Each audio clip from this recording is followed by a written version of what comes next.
Hi Kathy, I really enjoyed your video on groupthink. You making an important observation there, and something, you are right in pointing out that groupthink like that is undesirable and not very constructive. But I do have some criticism. You are talking about groupthink in a very particular context. You're talking about the context in which groupthink is employed. The groups in questions are designed to separate human beings in groups of us and them. And then, of course, the groupthink that you are talking about will lead to people viewing the people in the group, in their group, as kin.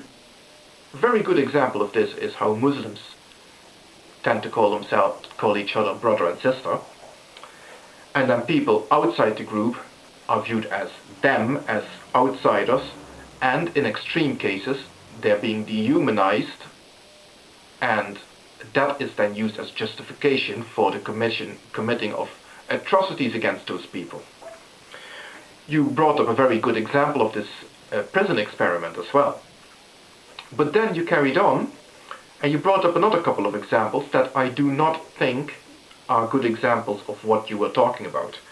The examples you were talking about are the attack on the black person that you witnessed and the murder of Kitty Genovese that you mentioned, where 38 neighbors watched her being attacked in the street, watched the attacker walk away, watched him come back and kill her without doing anything about it. Now what's happening there is not a matter of groupthink in the sense that you were talking about. It is not like those people decided that they were a group, that Kitty Genovese was an outsider, and that she therefore did not deserve to be helped. Similarly, the people on the platform, who were all ostentatiously looking away, as you put it, they weren't being uncaring or apathetic per se. It's not like Abe Rosenthal put in his book.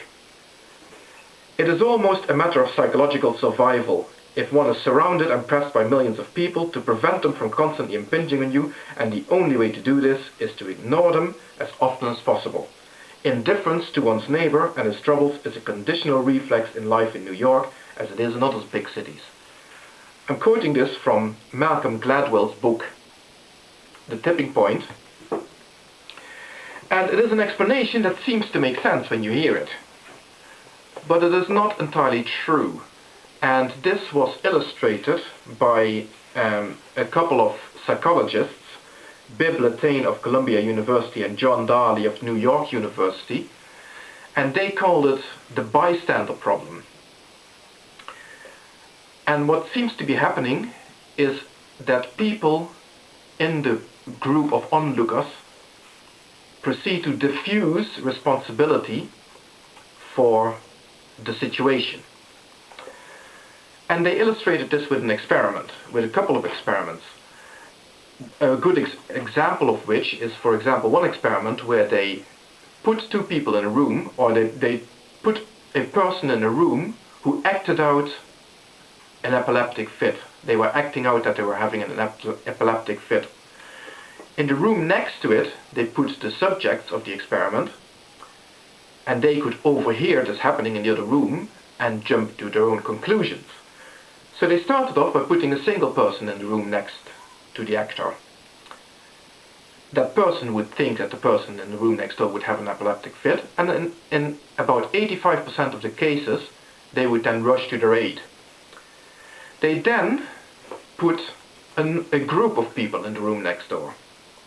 And they found that in that case, only in 31% of the cases, people rushed to their aid, to the aid of the actor. So what's going on here? Well, what I think is going on is that in a situation like that, when you're witnessing, for example, an attack like that, your first reaction is to think, obviously, this is horrible, and what can be done about it? If you're the only person watching this, then you will start thinking about what needs to be done in order to resolve the problem. But a problem in a situation like that is always quite complicated, and you're never completely certain on how to best address the problem. So then when there's a lot of people around you, you start thinking somebody else will know what to do here.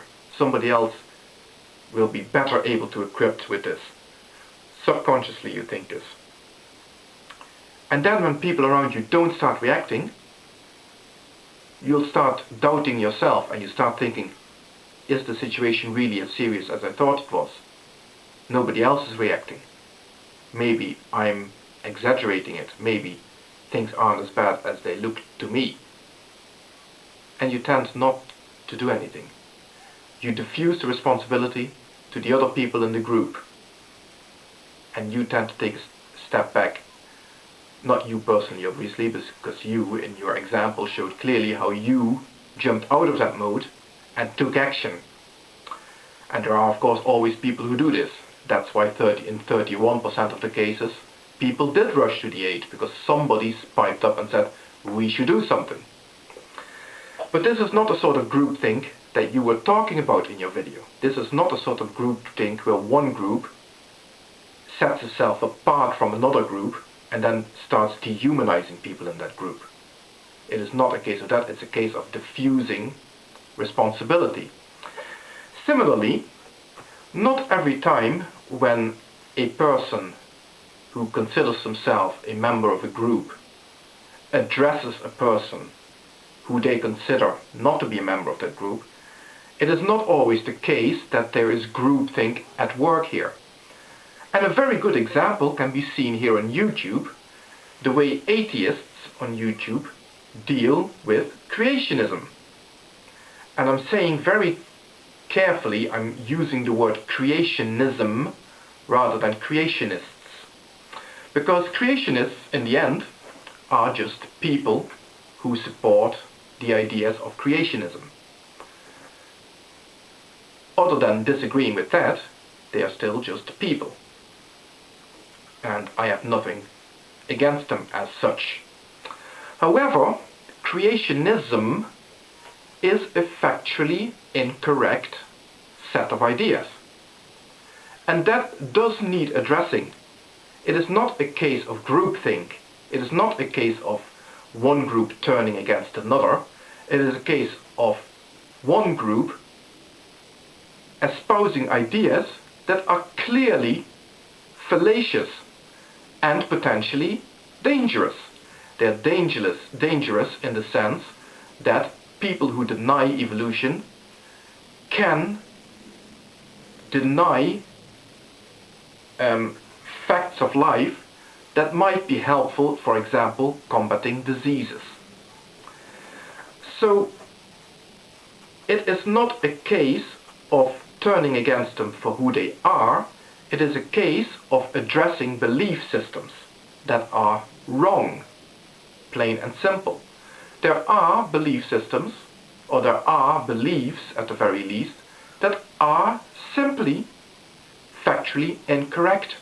A belief that you can walk off the edge of a skyscraper and just gently float to the ground without any utensils is factually incorrect. And it would be very wise of anybody, if anybody expresses that belief, to disabuse them of it. Because otherwise somebody will end up getting killed.